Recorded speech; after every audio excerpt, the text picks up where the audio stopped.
Alhamdulillah. Allahumma shalli ala Muhammad. Alhamdulillah. Rabbil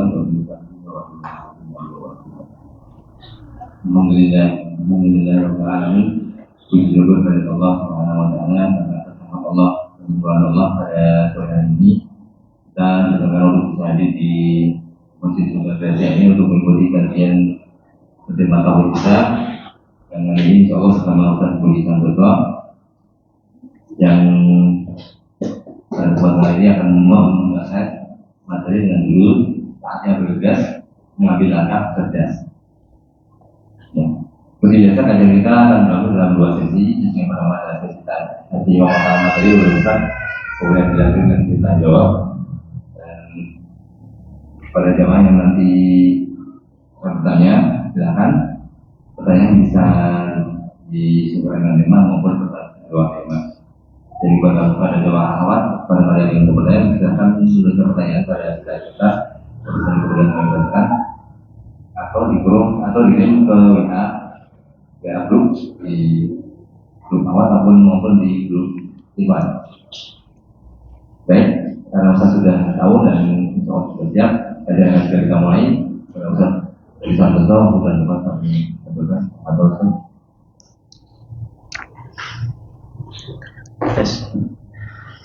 Assalamualaikum warahmatullahi wabarakatuh. Innal hamdalillah nahmaduhu wa nasta'inuhu wa nastaghfiruhu wa nastahdihi wa natubu ilayh. Wa na'udzu billahi min shururi anfusina wa min sayyiati a'malina. Man yahdihillahu fala mudilla lahu wa man yudlil fala hadiya lahu. Asyhadu an la ilaha illallah wahdahu la syarika lahu wa asyhadu anna Muhammadan 'abduhu wa rasuluhu la nabiyya wa la rasula ba'dahu. Ya ayyuhalladzina amanu taqullaha haqqa tuqatih wa la tamutunna illa wa antum muslimun. Wa ba'd. Ma'asyiral ikhwah wal akhwat, azani Allah wa iyyakum. Alhamdulillah. Alhamdulillah. Marilah kita panjatkan puji syukur kehadirat Allah Subhanahu wa taala yang telah melimpahkan begitu banyak sekali nikmatnya kepada kita semua, dari nikmat sehat, nikmat sempat, dan nikmat-nikmat yang lainnya. Dan di antara nikmat yang harus kita syukuri adalah nikmatul hidayah wa taufiq, yang dengannya kita dipertemukan dan dikumpulkan di majelis yang mulia ini. Kita tahu bahwa talabul ilmi, belajar terkait dengan urusan agama kita adalah merupakan fardhu ain, adalah wajib bagi setiap kaum muslimin. Sebagaimana yang disebutkan Nabi sallallahu alaihi wasallam, talabul ilmi fardhatun 'ala kulli muslimin. Menuntut ilmu di sini adalah menuntut ilmu agama, utamanya adalah merupakan kewajiban bagi setiap kaum muslimin. Dan pengetahuan kita ini terkait dengan menuntut ilmu masih butuh hidayatut taufik dari Allah Subhanahu wa taala agar kita menuntut ilmu beneran, bukan hanya sekedar pengetahuan belaka, bukan hanya sekedar wawasan semata. Menuntut ilmu kalau ditanya hukumnya apa? Wajib. Semua jawab wajib. Akan tetapi bagaimana kesadaran kita untuk benar-benar menuntut ilmu ini butuh taufik dari Allah Subhanahu wa taala, bukan hanya sekedar pengetahuan. Sehingga dengan kedua nikmat itulah, nikmat hidayatul irsyad wa dilalah, sehingga kita tahu bahwa kita wajib menuntut ilmu, dan hidayatul taufik untuk kita mendatangi majelis ilmu. Ini adalah nikmat yang sangat besar sekali yang harus kita syukuri bersama pada Allah Subhanahu wa taala yang telah melimpahkannya kepada kita. Dan mudah-mudahan sebagaimana yang telah Allah Subhanahu wa taala janjikan kepada kita, la in syakartum la azidannakum. Kalau kita mensyukuri nikmat yang sudah kita tahu bahwa terkait dengan nikmatul hidayah dan taufik, ini adalah nikmat yang besar, dan kita mensyukurinya, maka mudah-mudahan Allah memberikan tambahan nikmat dari apa yang Allah Subhanahu wa taala janjikan kepada kita. Salawat serta salam semoga tetap tercurah limpahkan kepada junjungan kita suri tauladan kita Nabi Muhammad sallallahu alaihi wasallam beserta kepada para keluarganya, para sahabatnya, dan orang-orang yang senantiasa mengikuti jejak beliau sampai hari kiamat. Jamaah sekalian yang dirahmati Allah Subhanahu wa taala, tadi panitia menyebutkan 2 sesi. Sesi pemaparan materi sama tanya jawab. Ini berapa jam? Sampai jam berapa? Jam 5 materinya. Apa selesainya? Selesai 2 sesi itu. Oh gitu, ya udah. Sampai jam 5 udah selesai semua intinya. Baik. Ya, maksudnya biar waktunya pas saja. Tapi jamaah sekalian yang dirahmati Allah Subhanahu wa taala, apa yang disampaikan terkait dengan materi yang akan kita bahas pada sore hari ini ada 2 pembahasan yang harus kita pahami. Meskipun ini intinya adalah bagaimana kita disuruh oleh agama kita, itu agama Islam, untuk senantiasa mengingat kematian. Tapi ada poin yang lain yang perlu kita bahas juga terkait dengan langkah cerdas kita. Berarti kita itu ketika disuruh untuk melangkah dengan langkah yang baik, dengan langkah yang benar, berarti kita disuruh untuk berpikir, kita disuruh untuk merenung, kita disuruh untuk menjadi seorang muslim yang cerdas, yang pandai. Karena ternyata kecerdasan, kepandaian kita itu bukan hanya sekedar masalah IQ. IQ kita masing-masing berbeda-beda. Ada yang mungkin IQ-nya di bawah rata-rata, ada yang mungkin IQ-nya di atas rata-rata. Akan tetapi tidak menjadikan itu adalah patokan utama, sebagaimana yang dipahami oleh sebagian orang bahwa IQ lah yang utama, sehingga mereka terkadang dalam tes untuk masuk sekolah mereka, ya tesnya hanya tes IQ, yang IQ-nya di atas rata-rata ya sudah pasti masuk, karena menganggap bahwa orang yang pintar sudah itu akan menjadi orang yang bagus, orang yang baik, mudah untuk membinanya dan seterusnya. Ternyata itu bukan patokan utama. Kecerdasan seorang bukan hanya sekedar masalah IQ. Kita dapati banyak orang yang IQ-nya Masya Allah di atas rata-rata, ternyata mereka bodoh. Mereka bodoh untuk bersosialisasi. Mereka nggak pintar dalam beradaptasi. Mereka nggak pintar dalam bermuamalah dengan masyarakatnya. Banyak sisi kurang juga. Jadi bukan hanya IQ saja patokannya. Bahkan tidak sedikit dari mereka yang IQ-nya Masya Allah di atas rata-rata, ternyata nggak paham masalah akidah. Ini kebobrokan sangat payah. Udah dikasih modal oleh Allah Subhanahu wa taala kejeniusan, tapi ketika memikirkan terkait dengan masalah zat Allah Subhanahu wa taala, masalah sifat Allah, yang ada malah menyimpang. Ini kan kebobrokan. Sehingga bukan masalah IQ saja.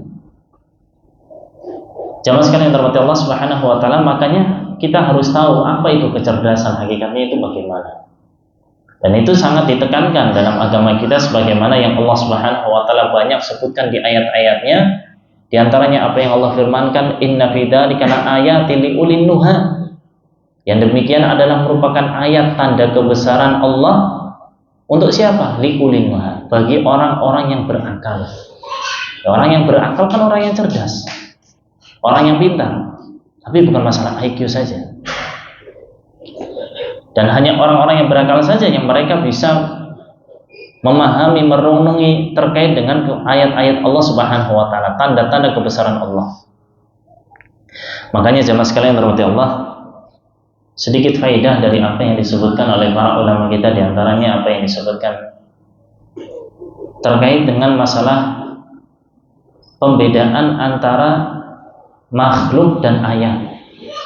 Kata-kata makhluk ini sebenarnya mencakup di dalamnya ayat.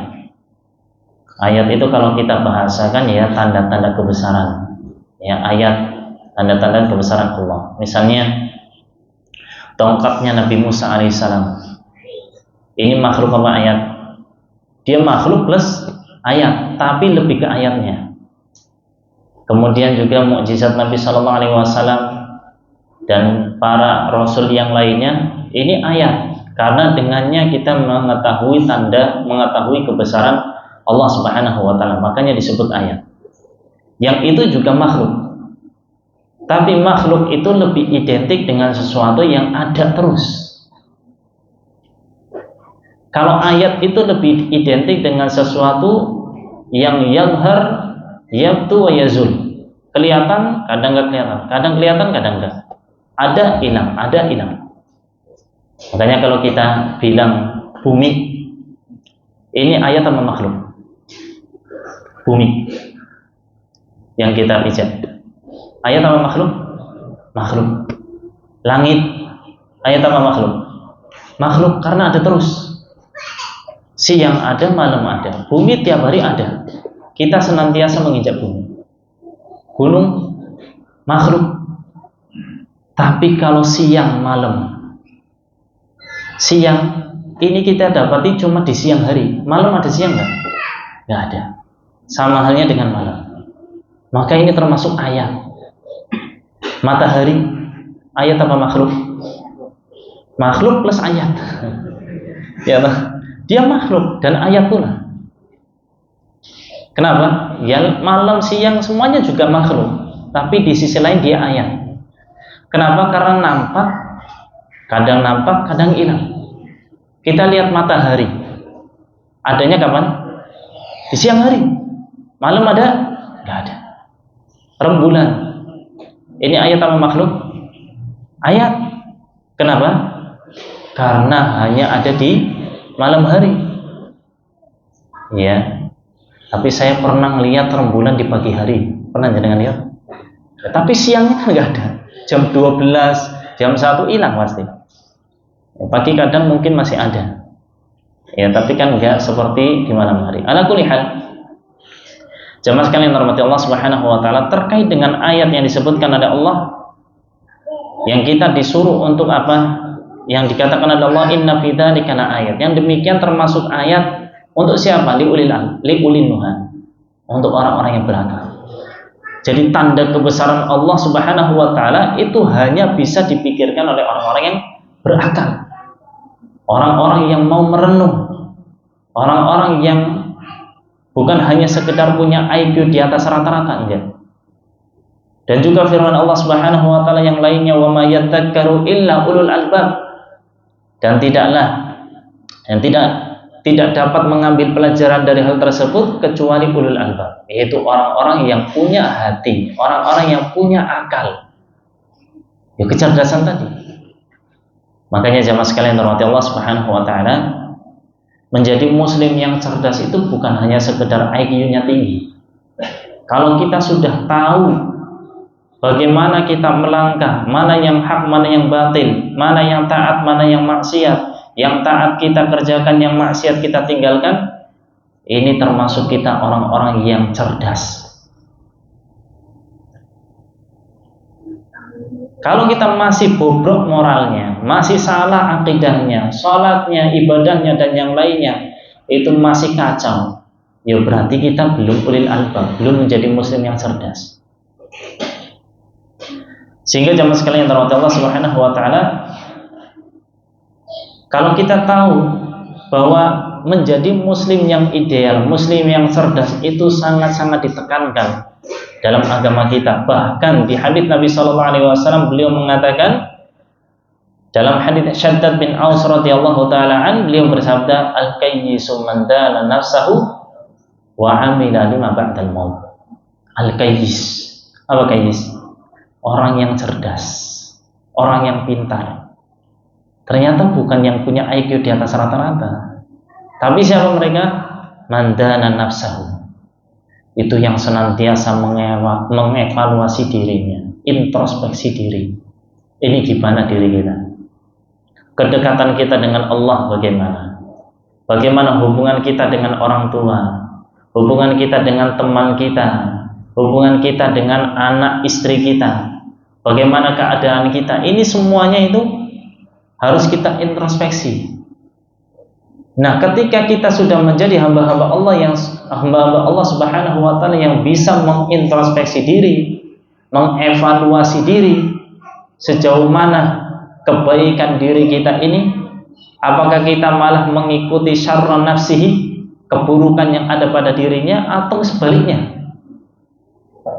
Maka di situ merupakan tanda bahwa dia itu orang cerdas atau tidak.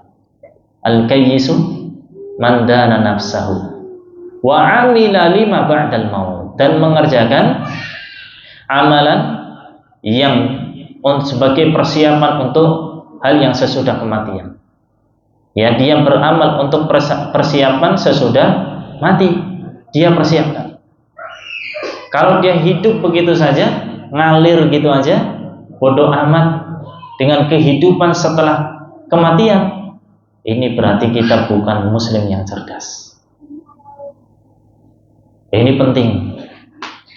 Ya, kalau kita sudah menjadi orang-orang yang senantiasa memperbaiki diri, berusaha mengamalkan amal-amal soleh, mendekatkan diri pada Allah Subhanahu wa taala, hubungan kita perkuat, hubungan kita diperbaiki antara Allah dengan kita atau antara kita dengan manusia yang lainnya, ya. Kemudian kita introspeksi diri dengan apa yang ada kurang, perbaiki. Ada kesalahan, segera minta maaf, segera beristighfar pada Allah Subhanahu wa taala, minta ampun sama Allah Subhanahu wa taala. Maka ini termasuk tanda bahwa dia itu merupakan orang yang kayyis. Apa kayyis? Orang yang cerdas, pandai. Baik jemaah sekalian yang terhormati Allah Subhanahu wa taala. Adapun berkaitan dengan materi kita pada sore hari ini, bahwa terkait dengan mengingat kematian ini banyak sekali. Yang dimana itu kalau kita tahu faedahnya, nanti kita sebutkan di akhir, ya, di sebelum sesi pertanyaan. Faedahnya apa sih? Ya, sebelum kita mengetahui faedahnya, coba kita sebutkan berkaitan dengan ayat-ayat dan hadis-hadis Nabi Sallallahu Alaihi Wasallam tentang mengingat kematian, bahwa yang namanya orang ketika mengingat kematian ini ternyata memang di dalam Al-Quran maupun hadis-hadis Nabi Sallallahu Alaihi Wasallam banyak sekali ayat yang berbicara tentang itu. Dan beda sekali kehidupan antara orang yang mengingat kematian dengan orang yang gak mengingat kematian. Itu kehidupannya beda. Orang yang gak sadar bahwa dia itu akan mati,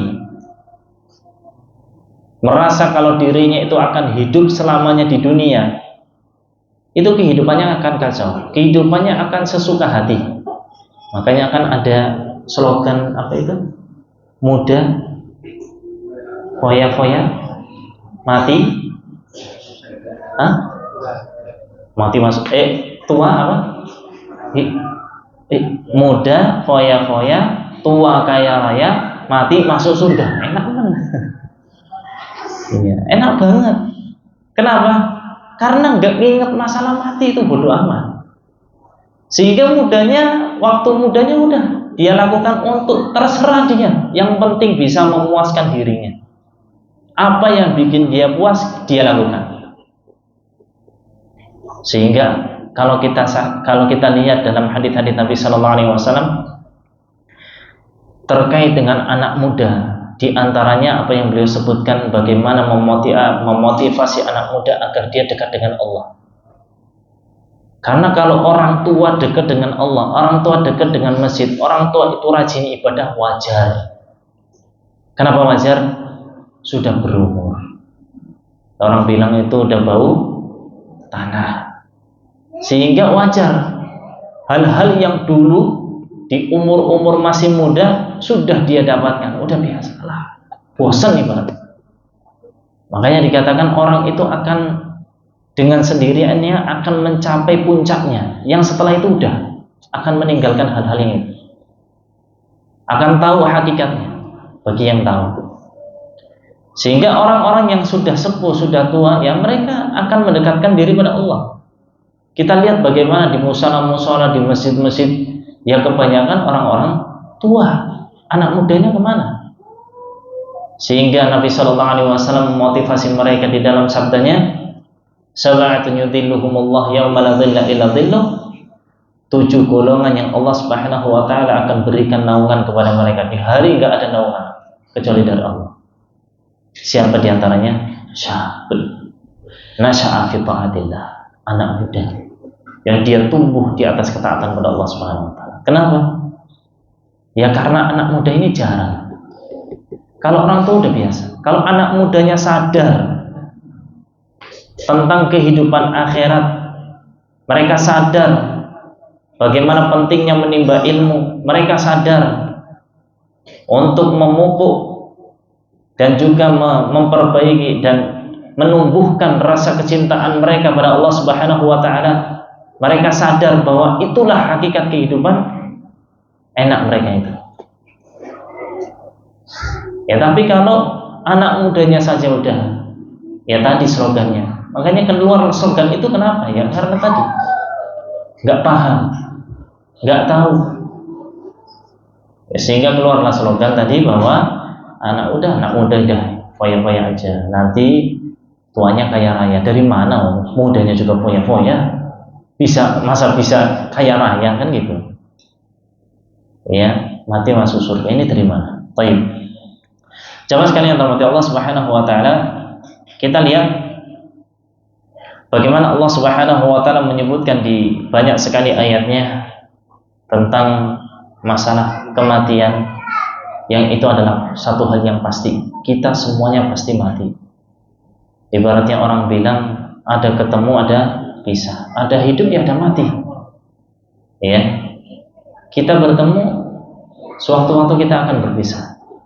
Kita hidup pasti ada waktunya kita akan mati menghadap Allah Subhanahu wa taala. Dan itu satu hal yang kita yakini. Gak ada seorang muslim pun yang meyakini bahwa dia itu hidup selamanya di dunia ini. Ini salah, gak mungkin. Cuman kan kadang kita lalai. Kita merasa seolah-olah kita itu hidup masih lama. Ya. Umur masih muda. Kematian masih jauh lah, kayaknya. Padahal kalau kita lihat dari apa yang terjadi hari ini, kemarin dan sebelum-sebelumnya sudah disebutkan fulan meninggal.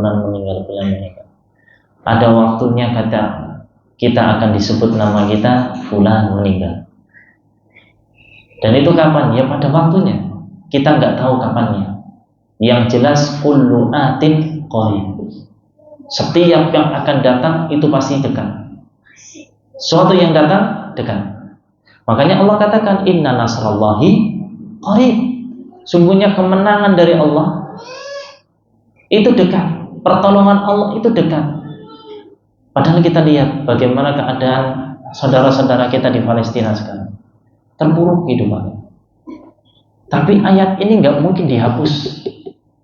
Ayat ini nggak mungkin kita lupakan. Inna nasrallahi qarib. Karena pertolongan Allah, kemenangan dari Allah pasti didapat oleh kaum muslimin. Dan sesuatu yang datang itu dekat. Sama halnya dengan kematian. Wa in ta'addadat al-asbab. Meskipun sebab-sebabnya berbeda-beda. Tapi mati itu pasti. Tapi sebab kematian berbeda-beda. Ada yang matinya karena diperangi oleh musuh-musuh Islam. Ada yang matinya dibom. Ada yang matinya jatuh dari sepeda. Ada yang matinya digigit semut. Ada yang matinya nginjek atau kepleset misalnya di kamar mandi. Ya, ada yang matinya karena kecoa. Beda-beda. Tapi ujung-ujungnya sama mati. Allah jadikan sebab-sebabnya berbeda-beda.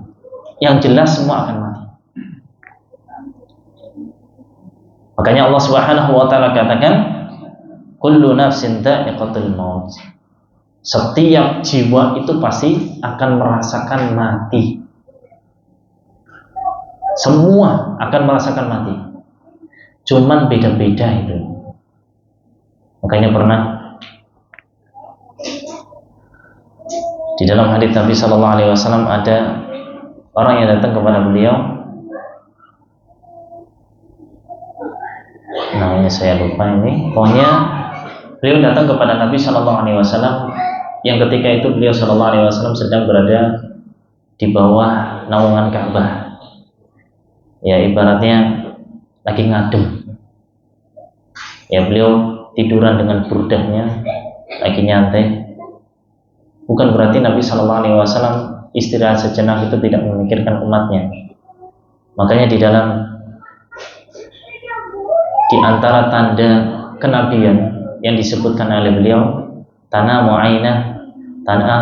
ainahu wala yanamu qalbuhu. Matanya itu tidur, tapi hatinya nggak pernah tidur. Ya, tanamu ainahu wala yanamu qalbuhu. Matanya memang tidur merem, tapi hatinya nggak pernah tidur. Senantiasa berzikir kepada Allah, memikirkan bagaimana keadaan. Datang kepada beliau Sallallahu Alaihi Wasallam bertanya, ya Rasulullah, ala tastansirulana, ala tad'ulana. Ya Rasulullah, tidakkah engkau itu meminta kepada Allah Subhanahu Wa Taala agar memenangkan kita, memberikan kemenangan pada kita? Ala tad'ulana, tidakkah engkau minta pada Allah, berdoa kepada Allah untuk kami ya Rasulullah? Dan keadaan kaum muslimin terpuruk. Mereka dihinakan oleh orang-orang musyrikin. Mereka disiksa oleh orang-orang musyrikin. Dan Nabi Sallallahu Alaihi Wasallam tahu keadaan itu. Akan tetapi Nabi Sallallahu Alaihi Wasallam tidak mengambil sikap kemudian sikap yang ceroboh, karena keadaan ketika itu kaum muslimin sedang lemah.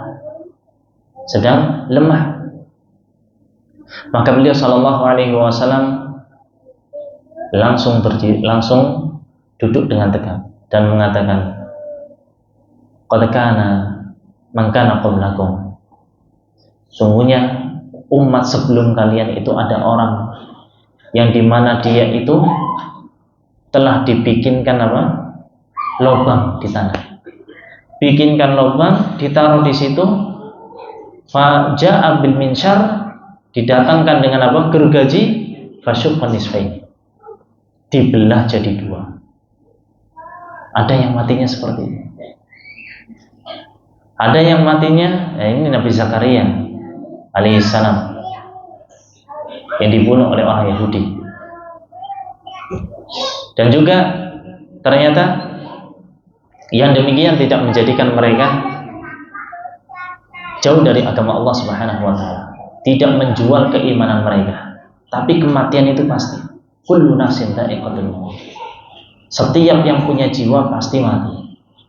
Cuman kematiannya beda-beda. Yang pasti mati itu akan datang. Ada nabi dari Anbiya'illah ya Azza wa Jalla, dari nabi-nabi Allah, yang mereka juga matinya ternyata disembelih. Yahya bin Zakaria, yaitu juga kelakuan orang Yahudi.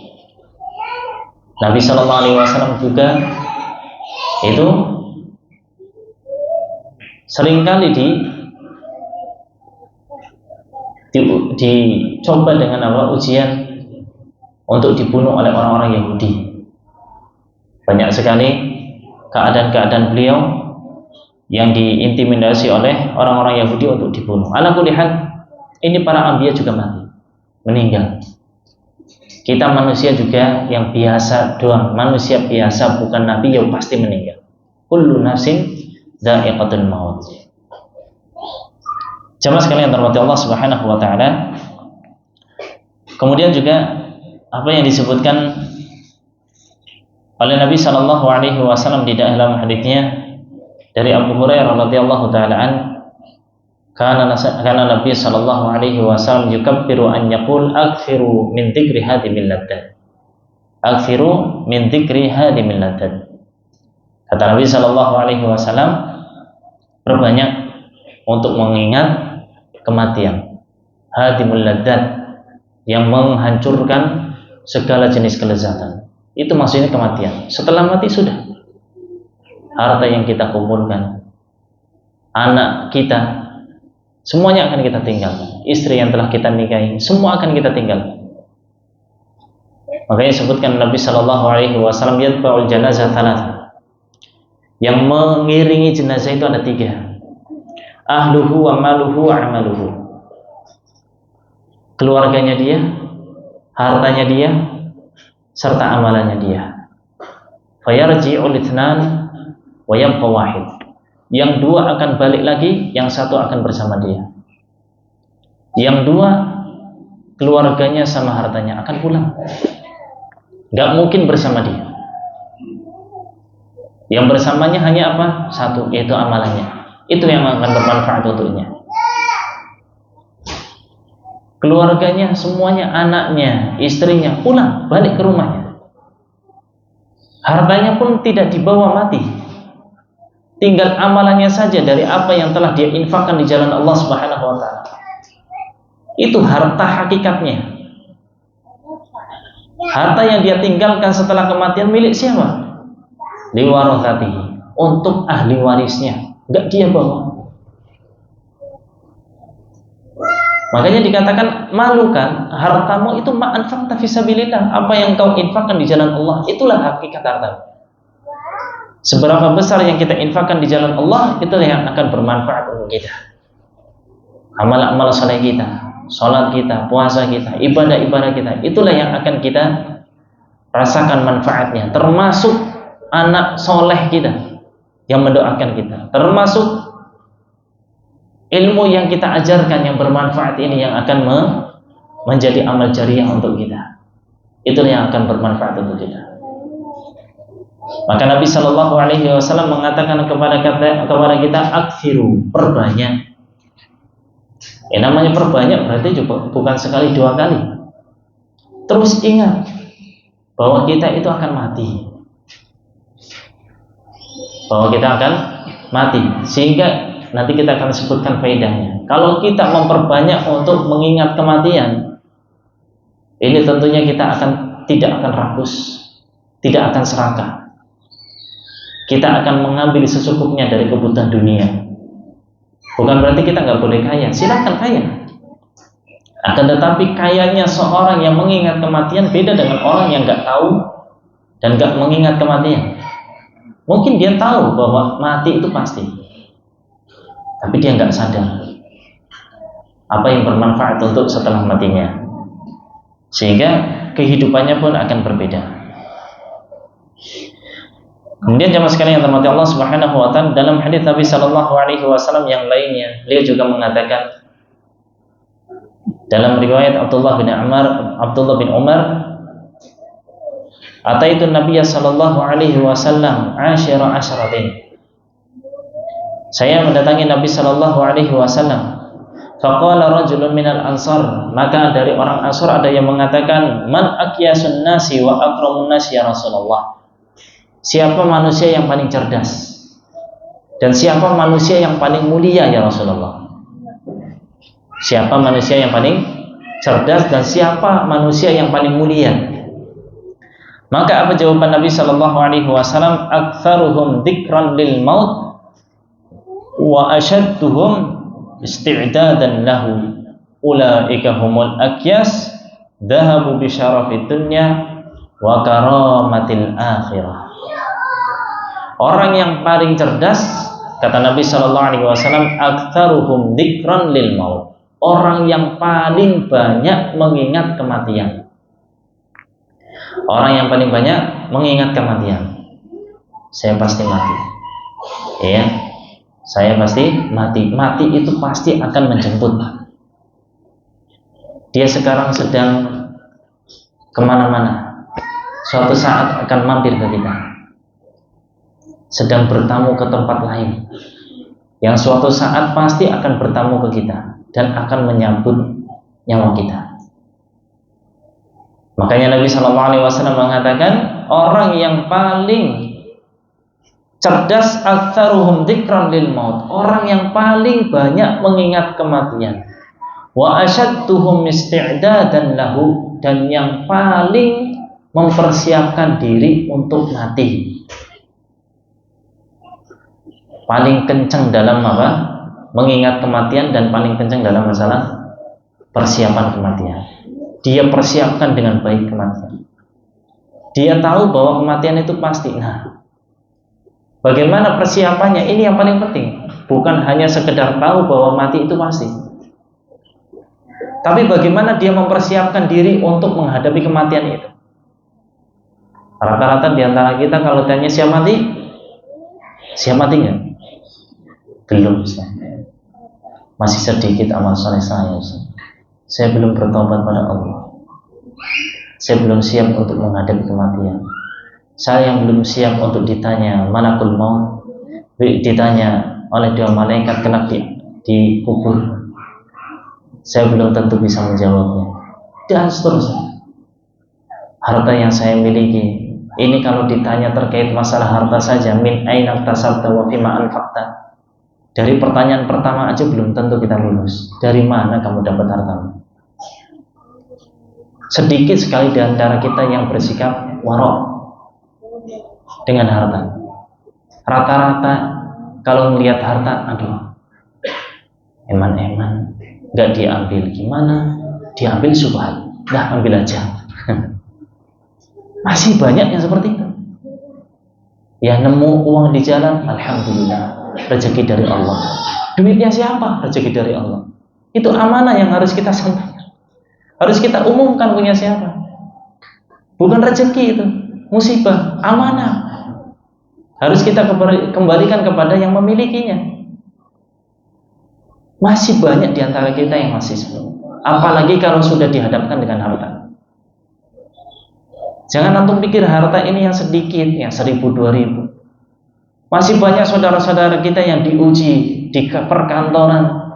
Tiba-tiba ya dia keluar sebentar kemana, di mejanya sudah beramplop-amplop. Banyak. Ini amplop dari mana? Gak jelas. Yang penting sudah dapat jatah. Duit apa ini? Dan sedikit dari mereka yang bersikap warok. Ini duit apa? Saya nggak mau. Yang ada malah disakui. Dah dipakai untuk hidup. Oleh itu. Kalau ditanya siap nggak, nanti kita ditanya min aina tasabta, dari mana kamu dapat? Hartamu dari mana ini? Ini pertanyaan pertama saja kalau kita ditanya bisa jadi banyak di antara kita yang berguguran. Belum pertanyaan kedua. Wa fima anfaqta. Kemana kamu infakkan itu hartamu? Sudahkah kita gunakan harta kita ini untuk berinfak di jalan Allah Subhanahu wa taala? Li'i'la'i kalimatillah, untuk mengangkat kalimat Allah Subhanahu wa taala, memperjuangkan agama Allah. Atau kita hanya mikirin perut kita masing-masing, memikirkan kehidupan kita sendiri-sendiri. Ini akan dipertanyakan masalah harta. Sehingga jemaah sekalian terhormati Allah Subhanahu wa taala, benar sekali apa yang dikatakan Nabi sallallahu alaihi wasallam, bahwa orang yang paling banyak mengingat kematian dan orang yang sudah benar-benar mempersiapkan diri untuk menghadapi kematian kelak, ulaika humul aqiyas. Mereka orang-orang yang cerdas, orang-orang yang pintar, orang-orang yang pandai, bukan yang punya IQ di atas rata-rata ternyata. Iya, ada yang IQ-nya di atas rata-rata saya. Udah pernah ujian, saya nggak tahu ujiannya seperti apa. Baik. Ternyata bukan mereka. Coba sekalian terhormati Allah Subhanahu wa taala, dhahabu bi syarafid dunya wa karamatil akhirah. Orang-orang yang seperti ini, mereka telah pergi dengan kehidupan, dengan kemuliaan dunia ini serta kemuliaan akhirat. Mereka tahu hidup di dunia, di akhirat juga akan mendapatkan kemuliaan di sisi Allah Subhanahu wa taala. Mulia dunia dan akhirat. Bahagia dunia dan akhirat. Inilah kebahagiaan hakiki. Jemaah sekalian terhormati Allah Subhanahu wa taala. Dan juga ada riwayat yang lain dari Abdullah bin Umar radhiyallahu taala hampir sama dengan apa yang ada. Kuntu ma'a Rasulillah sallallahu alaihi wasallam faja'ahu rajulun minal ansar. Dulu saya pernah bersama Nabi sallallahu alaihi wasallam dan datanglah orang dari Ansar, Fasallama ala Nabi sallallahu alaihi wasallam. Maka beliau pun salam kepada Nabi sallallahu alaihi wasallam. Assalamualaikum ya Rasulullah. Tsumma qala, kemudian dia mengatakan, ya Rasulullah, ayyul mu'minina afdal. Ya Rasulullah, siapa orang mukmin yang paling afdal, yang paling utama? Qala ahsanuhum khuluqan. Maka beliau mengatakan, orang yang paling afdal adalah orang yang paling baik akhlaknya. Paling baik akhlaknya. Qala fa ayyul mu'minina aqyas. Siapa orang mukmin yang paling cerdas, paling pandai, paling pintar? Kata Nabi sallallahu alaihi wasallam, aktsaruhum lil mauti dzikran. Orang yang paling banyak mengingat kematian. Wa ahsanuhum lima ba'dahu istiddadan. Ulaika humul aqyas. Dan orang yang paling baik untuk mempersiapkan apa yang setelah kematian itu. Karena bukan hanya sekedar kita mati kemudian selesai. Kita akan ditanya, kita akan dibangkitkan, kita akan ditimbang amal saleh kita. Kita akan berjalan di atas sirat, kita akan dimasukkan ke surga atau neraka, masih panjang perjalanan. Makanya disebut hari kiamat itu dengan hari apa? Yaumul akhir apa yaumul akhir? Ada yang sini yang belajar bahasa Arab berapa orang? Masya Allah, banyak banget. Antum nek baca Al-Quran yaumul akhir apa yaumul akhir? Diingat-ingat. Hah? Yaumul qiyamah. Karena ada hari kiamat itu banyak namanya. As-sakhah, at-tamah, ya. Yaumul qiyamah, yaumuddin, ada yaumul akhir. Yaumul akhir, pertanyaannya, yaumul akhir hanya panjang atau yaumul akhir kha-nya yang dipanjangkan, dimatkan? Boleh browsing silakan. Atau ngelihat di Android Al-Quran. Apa? Bacanya gimana? Yaumul hanya yang panjang apa kha-nya yang panjangnya? Akhir apa akhir? Orang Indonesia, bahasa Indonesia itu kan gak ada mat. Budi itu bisa dibaca dengan banyak sisi. Bisa budi, bisa budi, bisa budi, bisa budi. Terserah antum mana. Itu bahasa Arab enggak? Maknanya pun berbeda. Yaumul akhir apa yaumul akhir? Yang pertama, yang kedua. Yang pertama cum 1, 2, 3, 4, 5. Yang kedua cum nggak ada. Yang nggak tahu cum nggak ada juga. Yaumul akhir apa yaumul akhir? Yang pertama, kedua? Yang pertama. Yaumul akhir. Kenapa disebut yaumul akhir bukan yaumul akhir?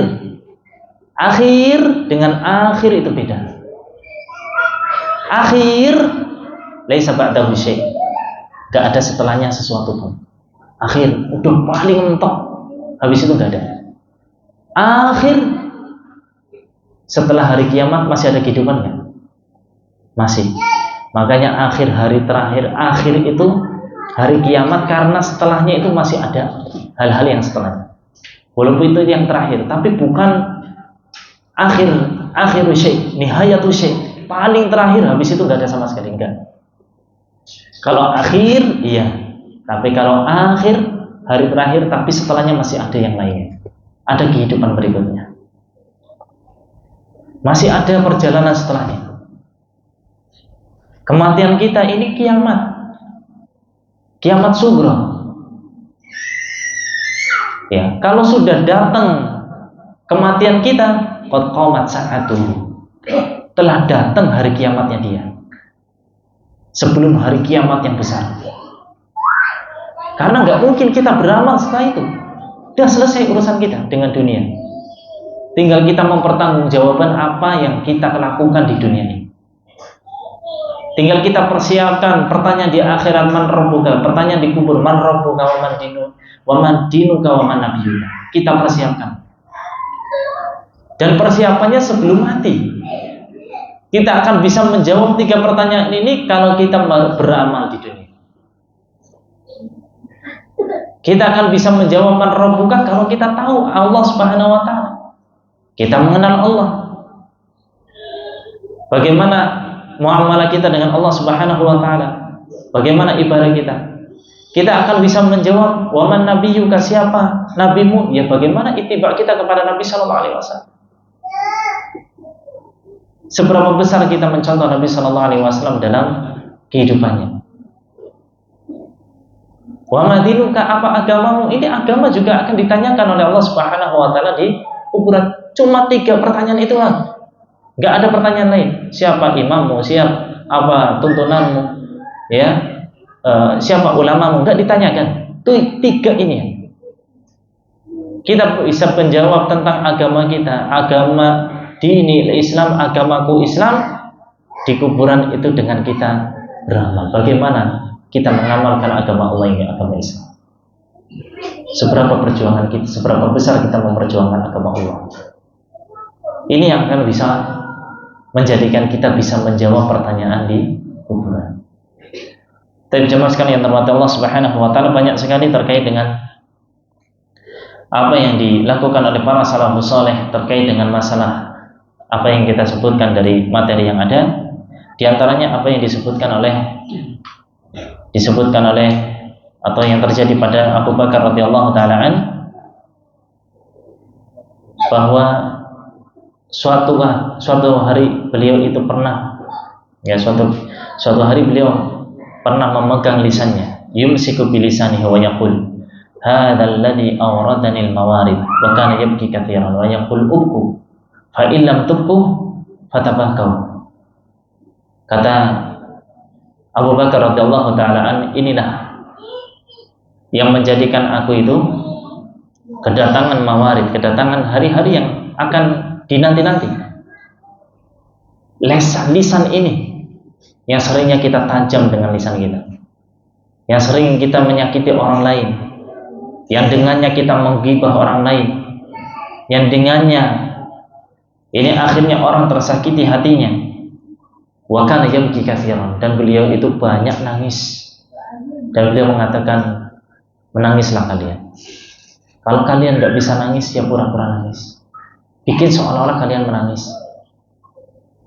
Kemudian Umar bin Khattab radhiyallahu taala an juga pernah membaca surat Tur sampai di ayat inna adzaba rabbika lawaqi'. Sungguhnya azab Rabbmu itu pasti terjadi, pasti ada, pasti akan datang. Fabaka washtadda buka'uhu hatta marida wa'aduhu. Maka beliau pun menangis sampai nangisnya itu sejadi-jadinya, sampai beliau pun sakit gara-gara tangisan terkait ayat tadi. Kita berapa ayat yang sudah kita baca? Puluhan, ratusan, ribuan. Mana ayat yang bisa menjadikan kita menangis? Baca, coba diulang-ulang, biar kita bisa meresapi makna yang ada dalam ayat tersebut. Apalagi itu terkait dengan ayat adab, terkait dengan ayat adab, yang kita senantiasa berlindung pada Allah agar tidak diadab oleh Allah Subhanahu wa taala. Tapi dengan ayat adab itulah hati kita akan menjadi lembut. Kita berharap pada Allah Subhanahu wa taala agar dijauhkan dari adab Allah. Ayat rahmat agar kita berharap pada Allah Subhanahu wa taala. Rojak kita menjadi tinggi, besar. Besar harapan kita untuk meminta kepada Allah Subhanahu wa taala, ya, untuk mendapatkan rahmat dari Allah, dimasukkan ke dalam surganya. Ini akan mempengaruhi hati kita, akan memperlembut hati kita. Sehingga akhirnya beliau pun menangis karena ayat tadi, tentang ayat adab.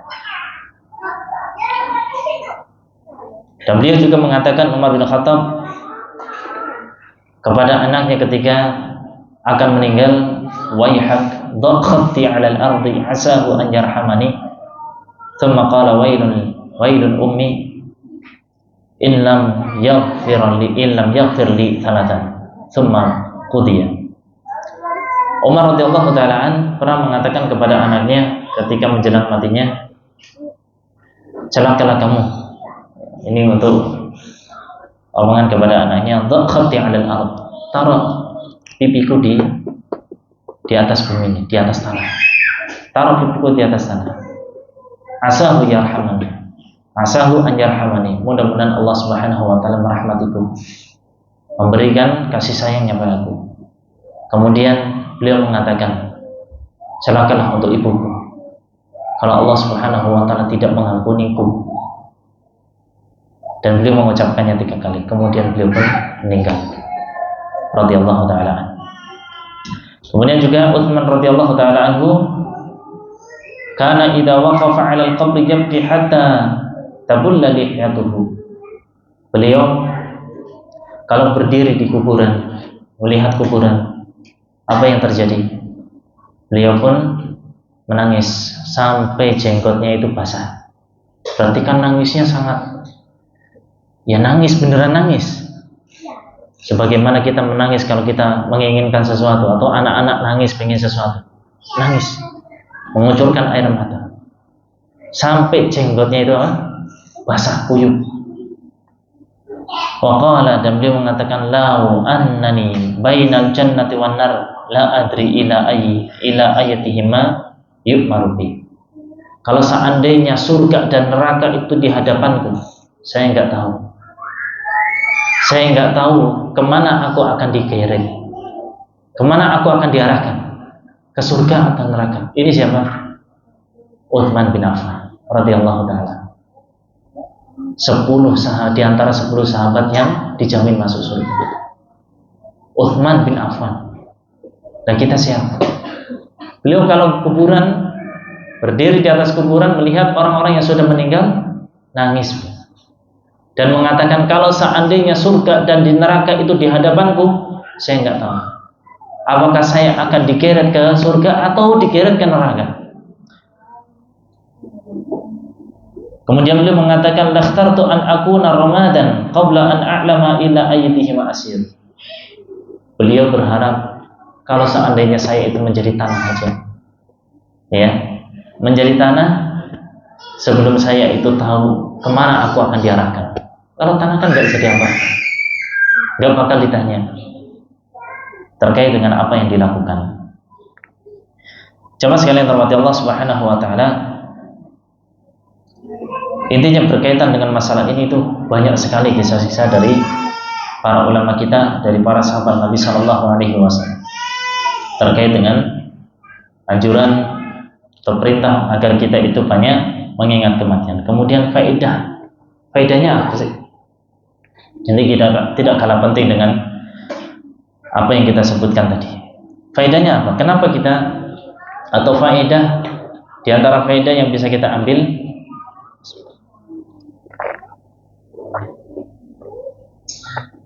terkait dengan mengingat kematian.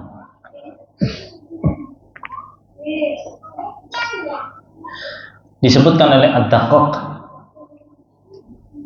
rahimahullah ta'ala, beliau mengatakan, man aktsara min dzikril maut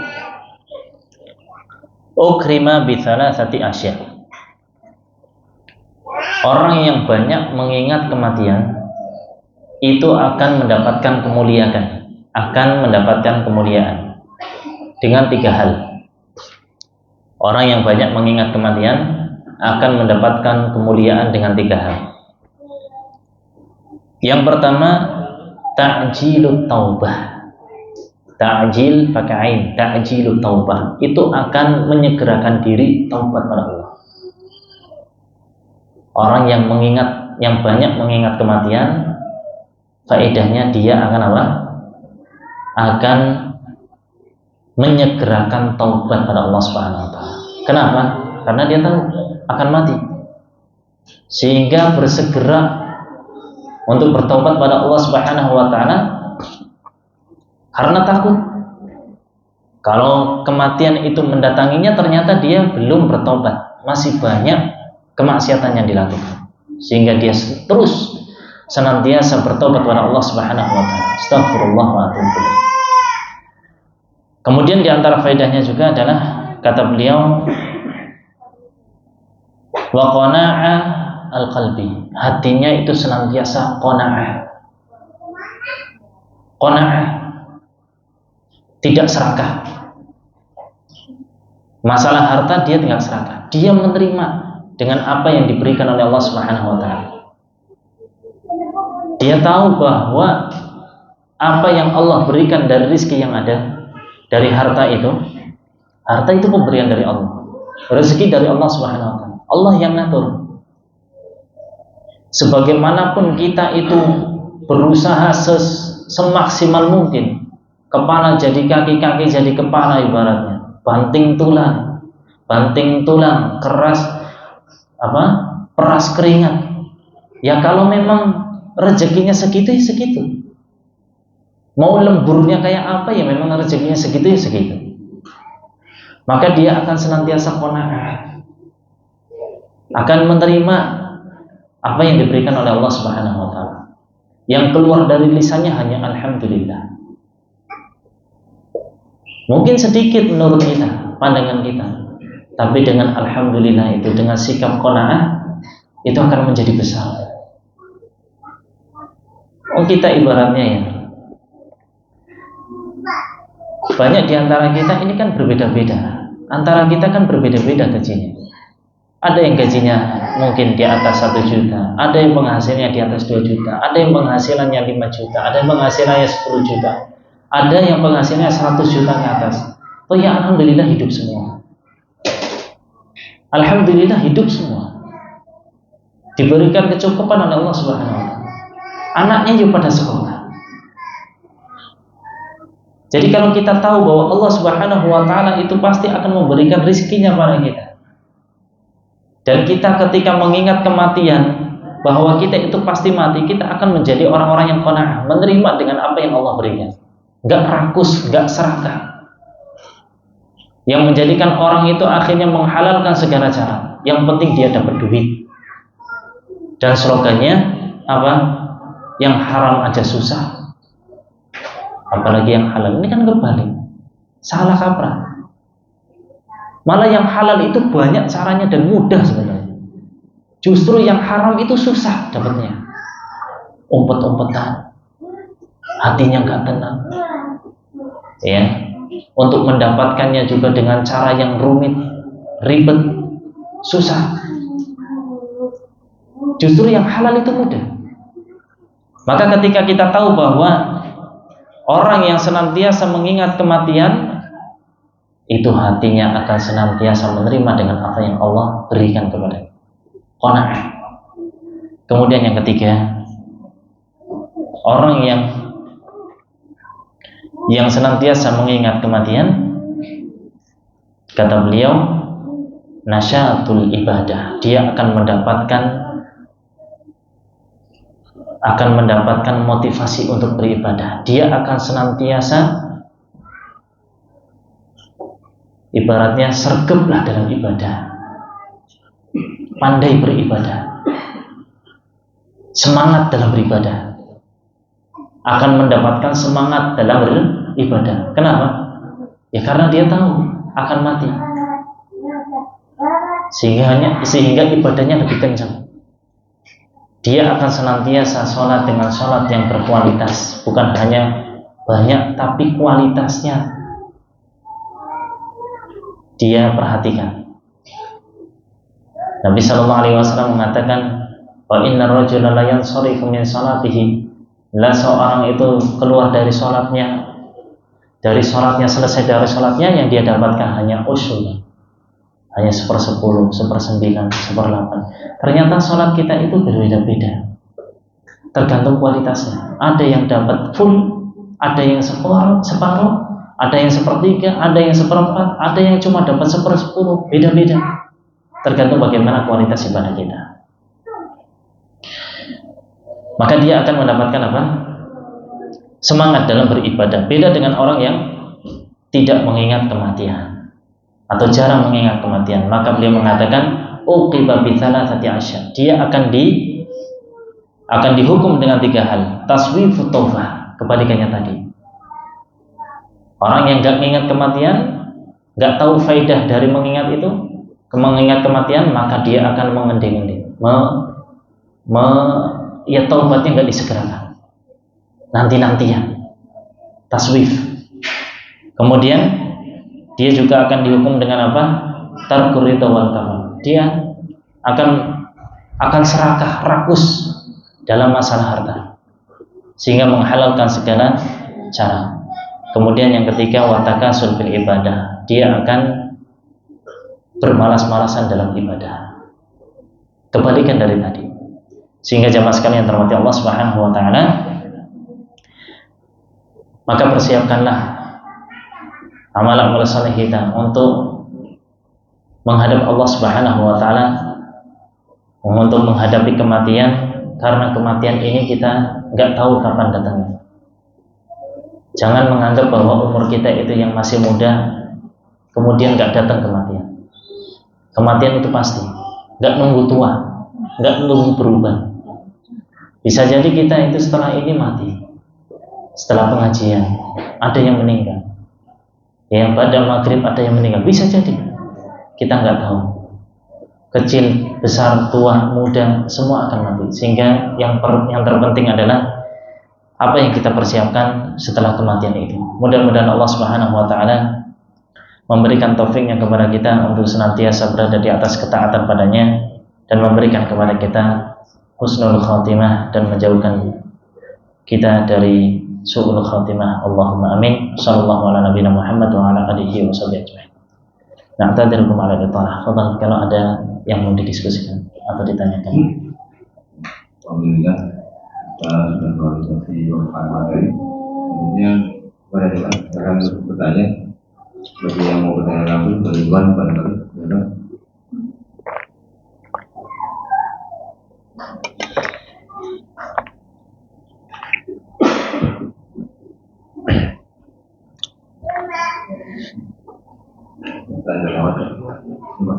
Apakah meninggal dalam keadaan dosa dan maksiat masih boleh dimakan Tuhan berhubung? Baik. Iya. Meninggal dalam keadaan maksiat maupun dosa, tentunya ini tergantung dari apa yang dia lakukan. Kita hanya bisa menghukumi secara zahir. Yang jelas, orang yang meninggal di atas kemaksiatan dan dosa, dia itu akan diadab oleh Allah Subhanahu wa taala. Ini secara zahir, pasti diadab oleh Allah Subhanahu wa taala. Tapi kita tidak bisa menjazmkan pasti dia mendapatkan. Maksudnya secara zahir kita menghukumi bahwa orang yang meninggal di atas dosa dan kemaksiatan, dia akan diadab oleh Allah. Untuk kepastiannya kita nggak tahu. Bisa jadi Allah mengampuninya, bisa jadi Allah mengadabnya karena memang berhak untuk diadab, karena melakukan dosa. Allah mengampuni dosanya karena mungkin ada hal-hal yang telah dia lakukan dari kebaikan yang ada. Tapi yang jelas, kalau itu dosa syirik, Allah tidak ampuni. Allah tidak akan ampuni. Innallaha la yaghfiru an yushraka bihi wa yaghfiru ma duna dzalika liman yasha. Sungguhnya Allah Subhanahu wa taala tidak akan mengampuni dosa syirik. Orang yang melakukan kesyirikan tidak Allah ampuni. Baik syirik besar maupun syirik kecil, tidak Allah ampuni. Tapi tentunya syirik besar dengan syirik kecil ini derajatnya berbeda, tapi tidak Allah ampuni. Wa yaghfiru ma duna dzalika liman yasha. Dan Allah ampuni dosa yang di bawah syirik. Di bawah kesyirikan ini Allah bisa mengampuninya. Tapi secara zahir, orang yang meninggal di atas kemaksiatan ini akan dihadap oleh Allah. Tinggal nanti tergantung dari masyiahnya Allah Subhanahu wa taala, kembali pada masyiahnya Allah. Apakah Allah akan mengampuninya atau tidak? Yang jelas dia akan dihadap oleh Allah Subhanahu wa taala. Ini bahaya. Nah, kalau kita tahu terkait dengan bahayanya dosa, baik itu dosa besar maupun dosa kecil, apalagi itu dosa syirik, sudah seharusnya kita menjauhkan diri dari segala jenis dosa. Allah Ta'ala alam. Ya, kalau dia itu diampuni oleh Allah, ya akan dimasukkan ke dalam surganya. Ya, kata Nabi SAW, wa in kana fi qalbihi mithqala dzarratin minal iman. Meskipun hanya sebiji sawi saja dalam hatinya dari keimanan, nanti akan dimasukkan ke dalam surga Allah Subhanahu wa taala. Ya, tapi kalau dosa syirik tidak akan diampuni. Allahu a'lam. Nah, kalau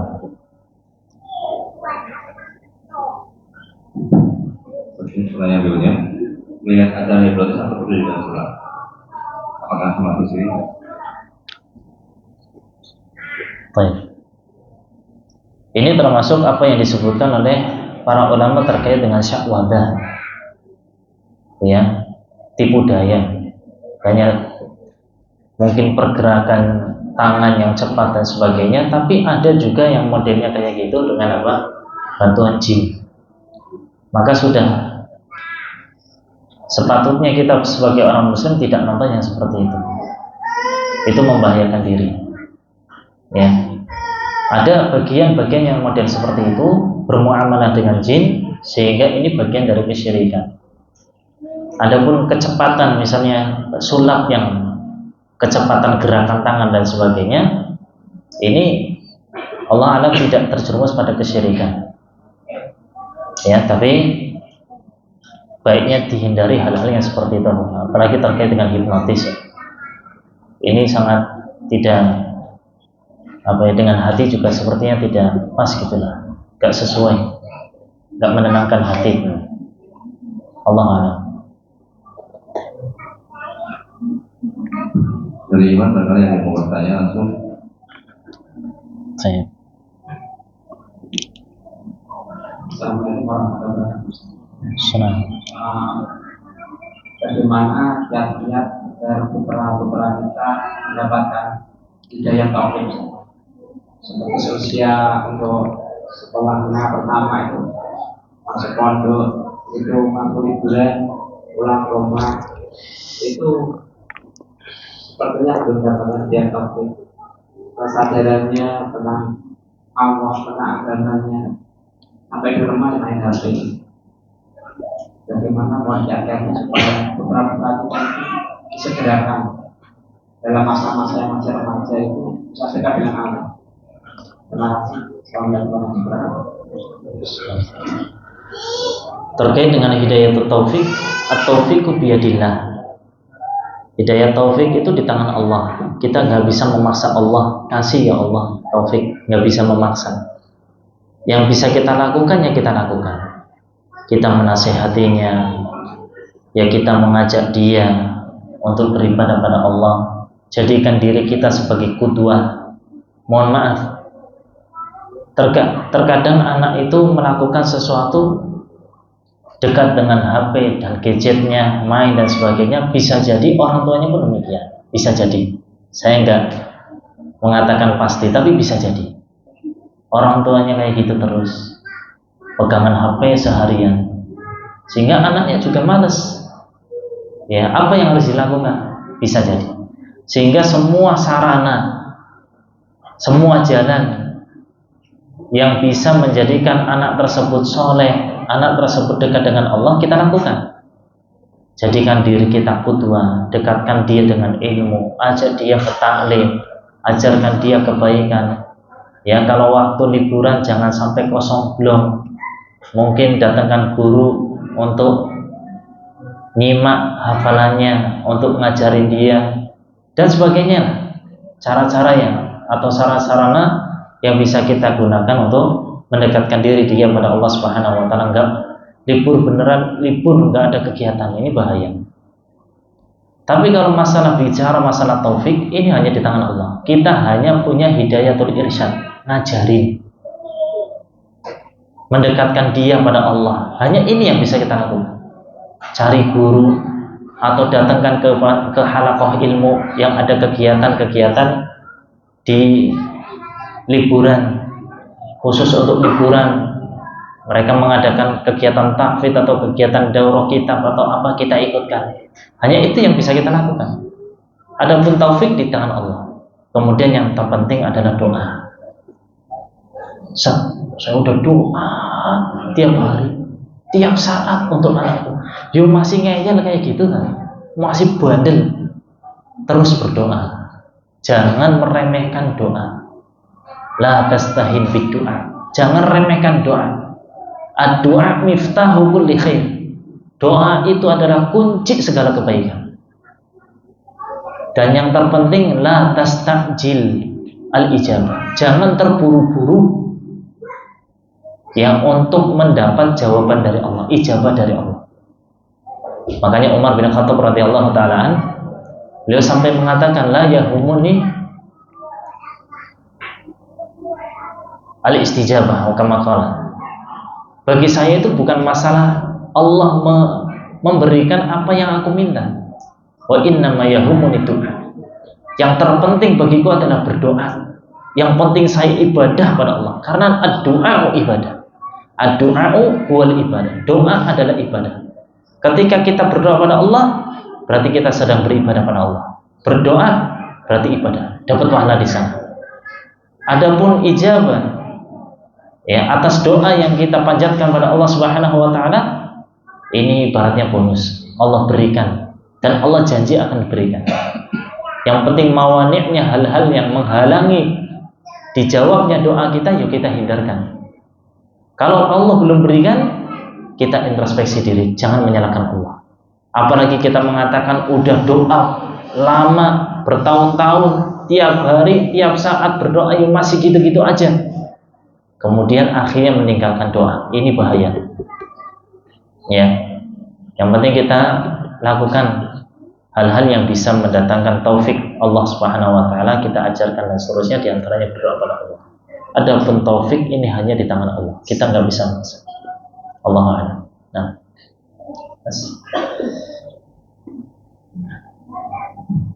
Baik. Ini aja yang bisa kita sampaikan, kurang lebihnya mohon maaf. Yang benar datangnya dari Allah, ada penyesalan datangnya dari diri saya pribadi dan dari setan. Semoga Allah Subhanahu wa taala mengampuni kita semua. Sallallahu alaihi Muhammad wa ala alihi wa sahbihi ajma'in. Wa akhiru da'wana alhamdulillahirabbil alamin. Nakhtatim majlisana bi du'a kafaratul majlis. Subhanakallahumma wa bihamdik, asyhadu an la ilaha illa anta, astaghfiruka wa atubu ilaik. Wassalamualaikum warahmatullahi wabarakatuh.